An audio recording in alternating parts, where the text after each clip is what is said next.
So I was about to leave because I'm running late. I feel like I'm always running late. But I realized I never said good morning.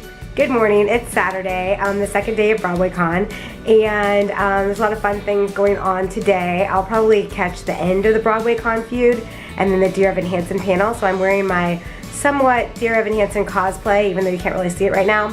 And then there's SpongeBob, but I might go to the sing-along instead, and the Wicked panel, and I'm not sure what else, but I'll be getting into lots of fun and hilarity, and also excited for the UVA Duke game, and I pray that we can win. So I realized also that I never showed my view, which isn't much of a view, but at least you can tell that you're in New York, so I'm going to turn this around.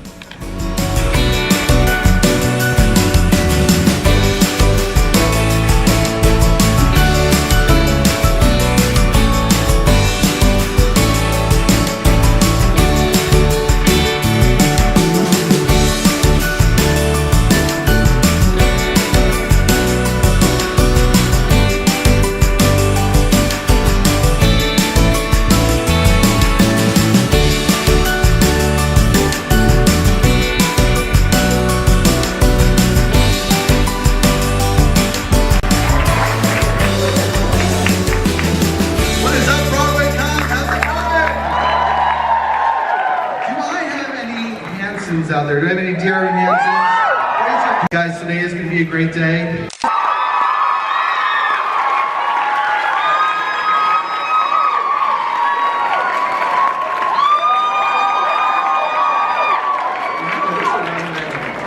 What is up, guys? How you doing? I've got sweat. No, I saw it and I was very impressed. It's like they need to do some work before bringing it to New York. There's some tweaks.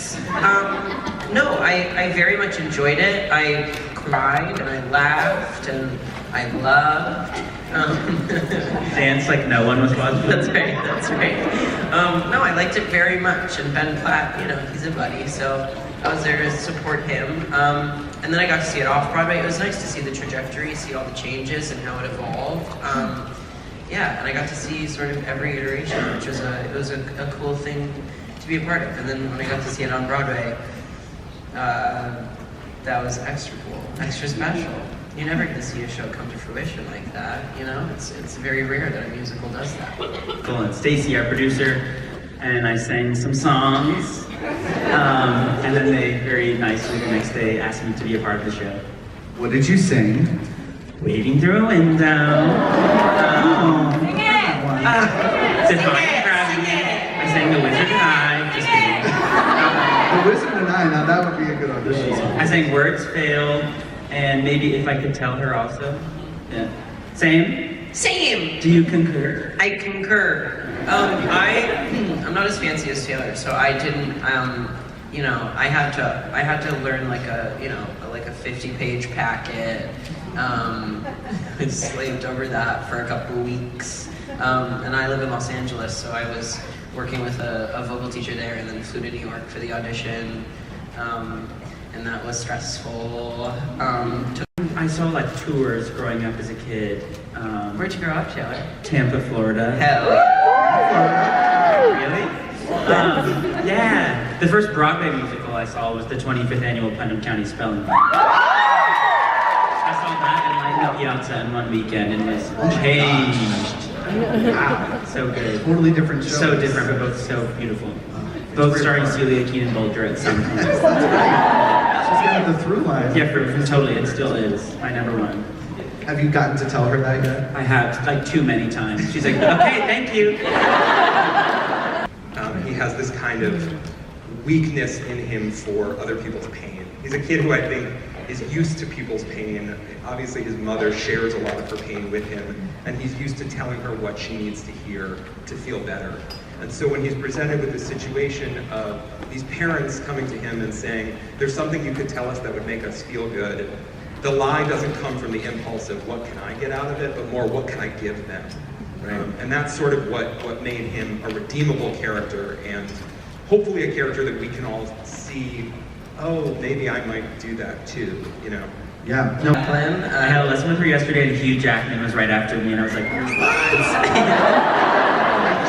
yeah, I came out the other week and Brooke Shields was after me, and What? I also was like, I have on vinyl, I have the Brooke Shields recording of Grease. Yeah. Incredible. Go out and get it. It's great. Gene, is there a song that you sing? Taylor's just making backstage. Noah, every time I go to visit Noah in his dressing room before the show, he's listening to the Shmuel song from the last 5 years. I love the last 5 years, but the Shmuel song of all the songs. I asked. What if we could remember I really it? don't remember the choreography. Me neither. I just remember there's like a lot of like butt stuff. Yeah. There's a lot of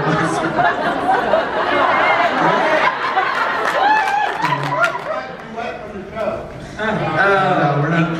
That was a surprise to all of us, by the way. What? Nobody in the production knew about that. Yeah, Wow, That was completely the day of. We all got an email saying surprise. It was Ben Platt's idea. It was Ben's fault. I'm sorry, Steven, it was Ben. Throw him right under the bus. He ain't here. We couldn't get away with something like that because we were like new kids, you know. I We feel would have like just been fired. Well, it was really funny because Stacey wrote an email to Ben, Justin, and I in all caps saying, "Did you guys know about this? I kind of love it." kinda. The second part? Favorite part of the show. I like the middle of the second act. Two.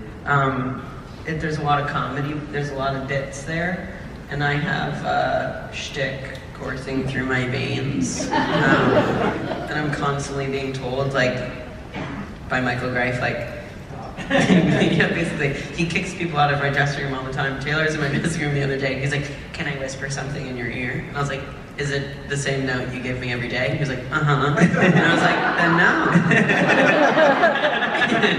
And the note is, "Stop playing into the comedy, Noah." Wait, my answer is the same, but for such a different reason. I like the middle of Act 2 because that's when it starts to get so dark. Maybe I don't understand the play. I think you're talking about different parts of the second act, right? I like the middle of the second act because it feels like for Evan because that's when it really feels like you can't get off. I mean, Yes. he says the trick. Like at that point as an actor, you're like strapped in. That's what I love about the show Yeah. is that he's it's so rewarding to be on stage the whole time because you never get a chance to check out. Curious Incident was very much the same. Where once it starts, there's a lot of overlap. So the main actor, you get on stage and it's here we go. Yeah. All right, my last. Being on the Real O'Neills, I had a lot of people, talking, asking for advice, and it was mostly about coming out. But I think this sort of there's crossover here, and there's this is sort of a nice general. I always told people to never isolate, keep talking, always have a dialogue, and to take their time. It was always the three things I would tell people. Yeah. So I think that's nice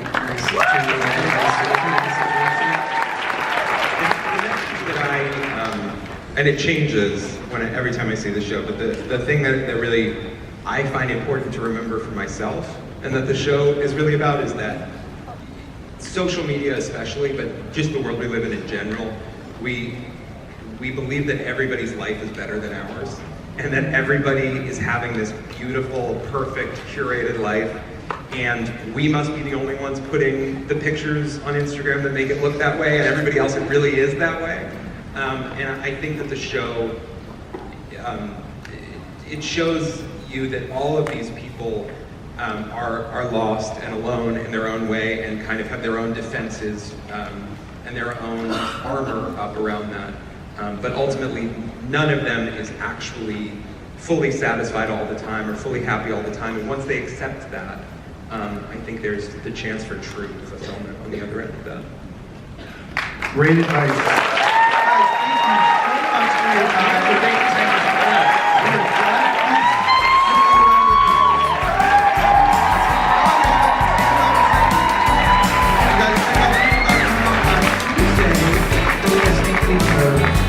Somebody in town.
happened one time for a non-union thing I was doing when I was younger.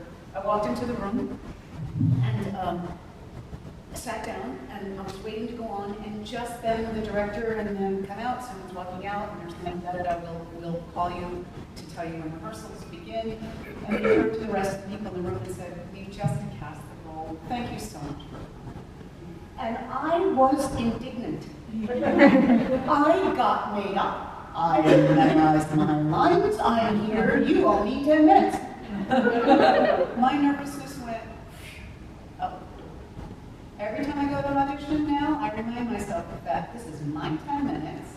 You have to watch me do this for 10 minutes. I owe you.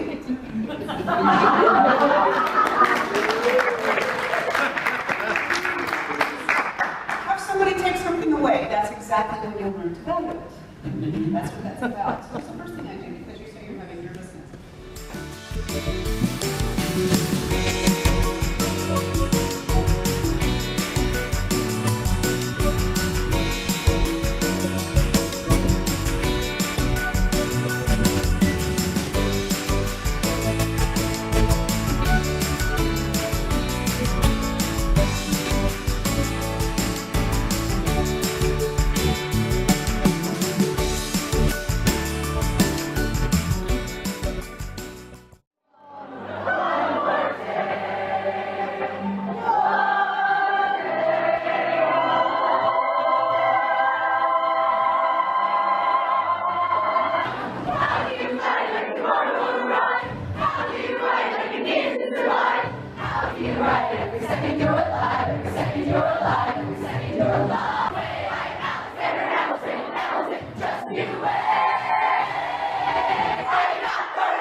That's meant a lot to me, to Chelsea as well.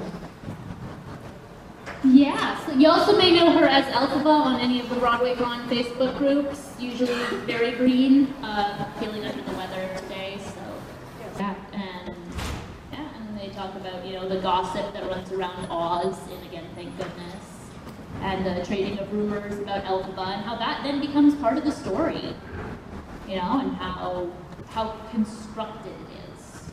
Because the, you know, pure water can melt her was a rumor that was started in Oz. And then Fiyero used it because it served his ends to help Elphaba escape. And then Elphaba used it at the end to fake her own death. And it became part of the story. Some of this stuff is an entirely new world, and it's an entirely new way of thinking, and it was not what they were taught.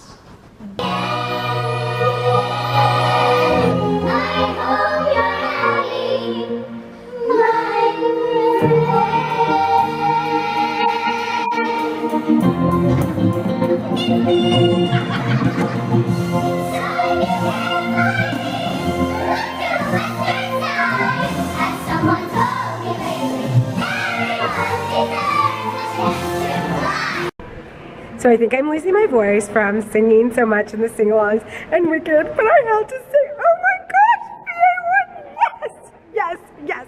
We finally beat Duke. We beat Duke at home, and I know this doesn't have anything to do with Broadway, but I just had to freak out, and I'm so excited. I'm so excited that we are probably going to be #1 in the country, and I just can't get over it. And now I'm going to the Newsies panel, and Wicked was awesome as usual, and I'm just so excited for the rest of this day. And then Waitress, yay, meeting up with Rachel. But oh my gosh, UVA beat Duke. This movie was came out in 1992. You know, I was in a 6th grade music class, and I saw the movie, and I was like, the power, the music. And my goal, ladies and gentlemen, my goal was to help Patrick's mother find herself. That was my goal. And so Harvey Fierstein had 2 goals in mind with writing the script. The first one is change the role of the newspaper writer.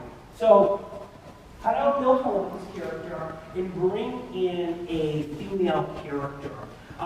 So in this case, a young woman to write the news, and it also served as Jack's love interest. And as you know, Catherine Plummer's character is modeled after Nellie Bly of the 1800 news strike. So that was one of his goals. The other one was to start the show with Santa Fe. Now, for those who've seen, when Jack gets up there, he and Crutchy at the beginning of the movie, and he's singing Santa Fe, how powerful is that? Pretty powerful, huh? Yeah, it sets the tale, it sets the story. And I think that was genius of Harvey to bring that in. And also made Jack an artist. That was another element. But what they did to the story, I mean, some of it mimics the film, but really they wanted to give those characters a depth perspective.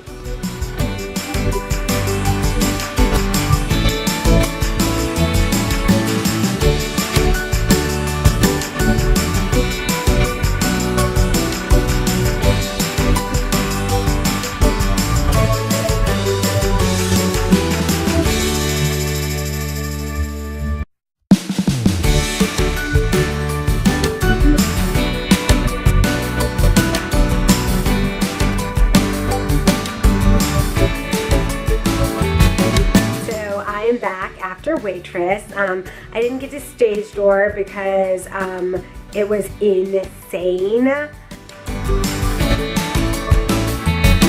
obviously wanted to get to see Jason Mraz and Sarah Bareilles, but it's just not going to happen. So that was kind of sad, but I still had fun. The whole performance, I mean, I'd never seen Waitress before. I'd listened to the cast recording all the time, but I'd never seen it before, and it was breathtaking. It was beautiful. It was perfection with Sarah Bareilles' voice, Jason Mraz's voice, and just his acting, and it was just perfection together. And I'm so glad that I got to see it because they're only on until I think February, end of February together, and then Jason Mraz is leaving, and Sarah Bareilles just announced that she's extending, I think, until March. So it's still not that long that people will have, and I guess they're going to announce another Waitress person after that, but still very exciting, and I'm so glad that I got that ticket and got to see Rachel, and that everything was super fun. Ready for an amazing Sunday.